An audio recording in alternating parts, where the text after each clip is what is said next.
Hey guys, Ray from Love Your RV and Boat. I'm back with another dash cam review. I've reviewed quite a few brands over the years. These are kind of the most recent ones, and they all kind of have different pros and cons. This Akaso, I would say, is probably the best brand if you're not looking to spend too much money. These Thinkware here, right now I still have this Thinkware multicam installed because it has cameras that fit on the sides of the door. It's kind of got cameras all around, kind of like gives you four different views, kind of like, the new cars like Teslas and a lot of the new trucks have multicam. So I kind of keep that. I use the Thinkware Q800 Pro, and I think that out of all of them, I like the actual footage from it the best. And then about a year ago, I installed this Blackview dash cam system. And I found the footage a little dark, but you could adjust it with a video editor and make it kind of a little bit better. But the big thing it had was a cloud system where you could go online from anywhere and get a live view what's going on with your vehicle. So I really like that. So I have a dash cam that I'm going to review that's going to replace that. This one's going to make its way into my boat because I think that'll be really cool. When we have it on the boat, I can kind of look at it from far away and see what's going on with the boat. It's got interior and exterior cams, that sort of thing. And also I'll be able to get footage from our boat travels with it. But today I'm going to install one from a company, I think it's pronounced Viofo or Viofo. It's another one of the kind of higher end dash cam makers. So they contacted me and offered one for review. So I didn't pay for it or anything, but they didn't pay me to make the video. And I can keep my editorial rights to myself. I can say whatever I want about it. Anyway, this is what's going to get installed today. I'm going to install it in this video. Then I'll come back in a couple weeks after I actually used it as we travel around the Southwest and get some footage for you and see how it all works out. So this is the model A139 Pro. So it's got three cameras. The front one here is a 4K camera, and then the interior camera and the rear camera are HD cameras. So let's get to it. We'll take it out of the box and see what's included with that. And then I'll install it in my truck and show you how I install it. And then, like I say, I'll come back with a second video and we'll give you some real world footage.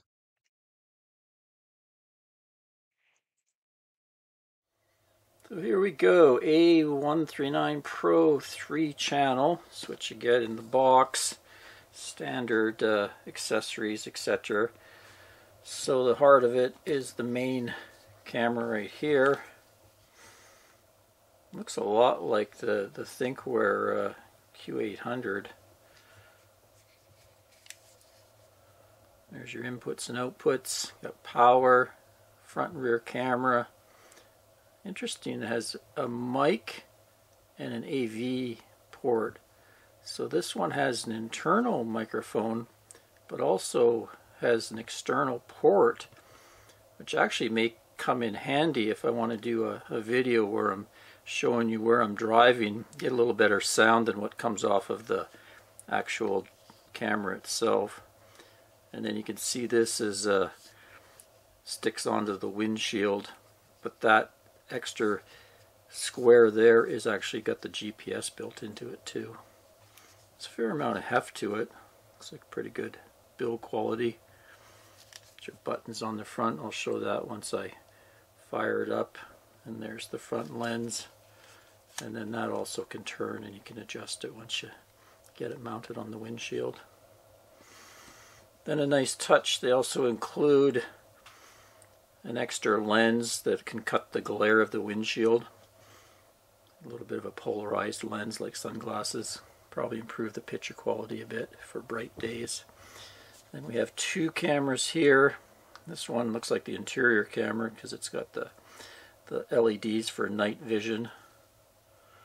And then we've also got a rear camera for the rear window.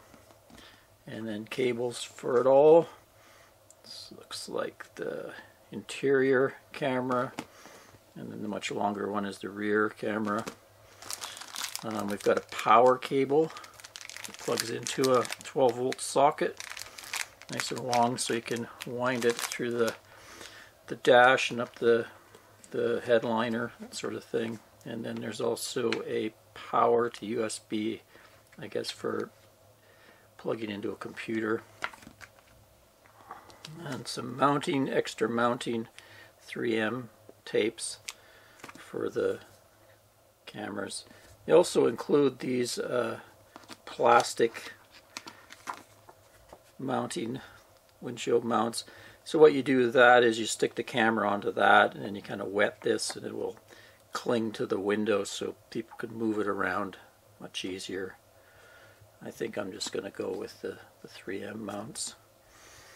And they also have sent me a high endurance card, because dash cams constantly are recording over and over and over, so you need something, a micro SD card that can handle that sort of abuse. So there's a few brands I saw on their website they recommend, or they have their own card. Looks like this one is 64 gigabytes. And thankfully they included the hardwired kit, because I like to have my parking monitor on 24/7.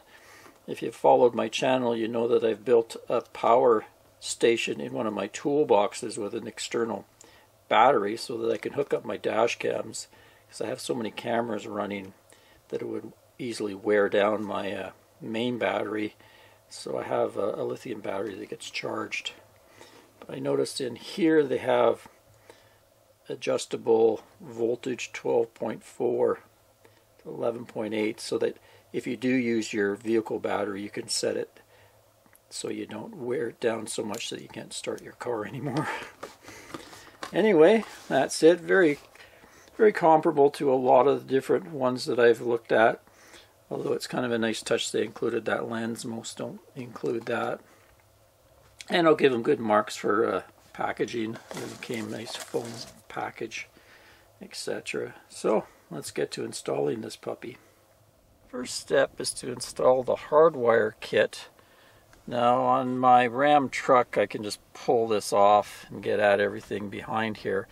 And what I've done, I have a lot of other camera systems in here. I've got a GPS, and I've got a rear view camera for the RV. So at one point I tapped into the outlet, the 12-volt outlet, as old school guys call it, cigarette lighter socket, and I spliced into that so I would have power, and then from that I can connect all my items. So right here you can see there's 3 connections. There's this red and black is coming from my external battery system, so it's providing a constant 12 volts. And then over here, this red is connected to that lighter socket, which when the truck turns off, it turns off after about 10 seconds. So that's my switched power. So they would call that ACC, or accessory power. So I just have to connect this camera's wires, 3 wires, to these. The black goes to ground for the truck frame. So that's already connected for other things as well. The only difference I found is they used the opposite color of some brands of stuff. So on this one, red is the battery and yellow is the ACC. So I'm going to have to go red to my battery. So it'll look like I have opposite colors, but it'll be, one of the wires will be connected to constant power and the other wire will be connected to switched power. And I kind of like to solder. You can use crimp connectors or lever nuts, different types of things, but I kind of like a solder connection, and then I just tape it up with electrical tape, and it makes a good solid connection. This thing doesn't come with fuses. Some of them come included, like you can see here I've taped up some fuses. So my power wire is fused at its source with a little 2 amp fuse, and then the other wire is the lighter socket wire, so that's going to be fused as well. But I think I'm going to put in another fuse because it's a pretty thin wire, and that lighter socket can probably put out about 10 amps. So I'm just going to install an extra fuse on that wire. Okay, so I soldered those wires together, taped them up again, and then I also added in right here, soldered in a 2.5 amp blade fuse, and that's just to protect the wiring here in case it pinches to ground somewhere along the line. What I'm going to have to do now is tuck those wires back, kind of dress them, and then this is going to get wound underneath my floor mat and then up the side, and then I have the A-pillar taken off, so I'll put it up behind there, and then the wire will end up here so I can power the new dash cam. So mounting the main unit, found a place sort of behind my mirror, and then the camera will be centered right there. So I cleaned the glass first with isopropyl alcohol so it was very clean, and then peeled the 3M tape and stuck her on, plugged her in. Well, actually first I checked this, I got the Wi-Fi app working so that I could get it so it was level before I mounted it. So the app just has a default password. As soon as I turned the camera on, the Wi-Fi came on, and I had downloaded their app and was able to connect pretty easily. So there's the view right now.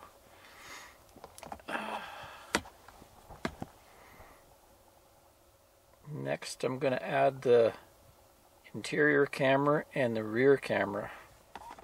Rear camera is mounted in the center of the window. It's actually beside a large dash cam that's part of my rear wireless system for my towing display. But anyway, still have to dress the lead. And then I've got the interior camera mounted here, and the Wi-Fi shows they're all working. Okay, installation done. Got the wire all tucked behind there, and the front ones too. There's my interior and the main forward-facing part of it. And I just have the wires kind of tucked up there, and they go along the headliner, down the A-pillar, and then down underneath the floor mat and up behind the dash. Okay, so let's get a look at the app, and I'll go through the settings for this camera. Let's boot it up and give you a look at the app.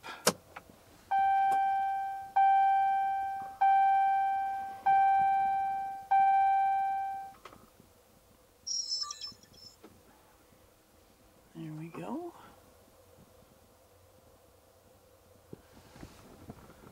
Coming on, there's some lights on there.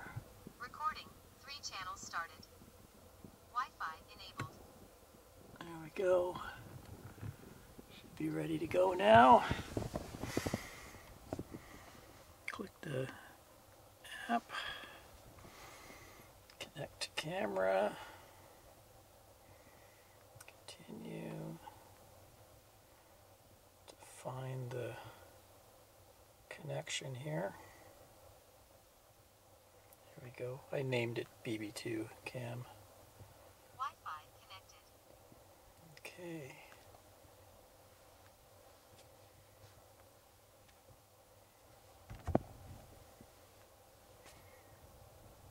There we are. So I can go here and switch to each camera. Front camera. That's me on the interior. You can see the interior camera is black and white. And the rear camera there. And down here, this gear icon gets us into the settings. So in the video settings, you can change resolution. The standard one is 4K for the forward-facing camera at 24 frames per second, and then HD and HD.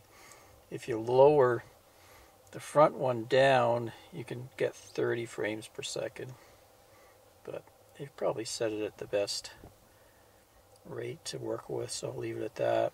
Loop recording, I set it for 5 minutes, 1 minute to 10 minutes, which is nice because some of them are only 1 minute, so you have so many little files. Record audio, and you can actually change the exposure value of each camera, which is a nice feature. I found I would have liked that with the black view because it was a little dark. HDR on, high dynamic range just helps out when it's really bright or at night. Auto HDR time, that's interesting, you can set that for different times to come on. G sensor, in case you get in an accident, different sensitivities, date stamp, bit rate, I guess that's the bit rate of the video. Time-lapse recording, off, I'm not sure what that is. You cannot set time-lapse and motion while parking mode is on. Okay, so I have parking mode on because I have it hardwired. Different Wi-Fi settings, time zone settings, date format, boot delay, infrared LEDs, what you want the LED statuses to be. And right now for parking mode I have auto event detection, which is kind of like a motion detection. But you can have different time lapses, and then low bitrate recording. Try this out for now. And G sensor for parking, if someone like bumps into it with a shopping cart or something, I like it to have a high sensitivity. Parking motion detection high, we'll leave that. You can rotate the cameras or flip the cameras, mirror them. Lots of functions in here, wow. Voice notification, that's when she talks on there.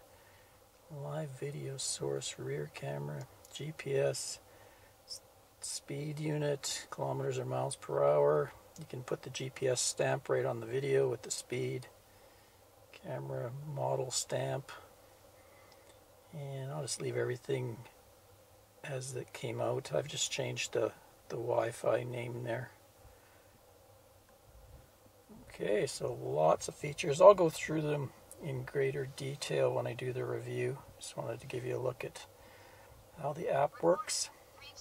And it says you can have 5 gigahertz Wi-Fi or 2.5, I guess it's a little faster when you do 5 gigahertz, but maybe it doesn't have the range. Okay, looking good. You can take a snapshot, picture, record button, and then you can play back stuff that's happened. There's a parking monitor there. You can instantly play back and see what happened on the recordings. Or you can take the SD card out and plug it into your computer. Anyway, let's I'm going to take the truck out, drive it around a bit, and then I'll show you some recordings on the computer so you can get an idea of how the footage looks. Okay, so this is in parking mode. It's kind of its security mode, so it's picked up motion behind the vehicle. You can see I'm getting myself some propane. The colors are very vivid. So the camera system does have what they call HDR, so it's in HDR mode, so that probably is why everything is so vivid, but looks pretty good. And this is the rear camera as I'm pulling away from our campsite here in Arizona. Also handling that full sun quite well. Sometimes some cameras will get right washed out, so that's part of its high dynamic range as well. Being able to handle such differences in luminescence. And here is the interior cam, black and white. So I'm driving along, so it's got quite a wide angle lens, so it picks up everything in the cab. I'll have to do laundry. And here's the forward facing camera as I'm cruising along out of our boondocking spot headed to town. Dump the tank, do some laundry, etc., etc. Anyway, that's it for now. I'll come back after I've used this thing of maybe a month or so and give you a review with my likes and dislikes and let you know how it's performed. Till next time, Ray from Love You RV and Boat. Cheers, everyone. Thanks for watching.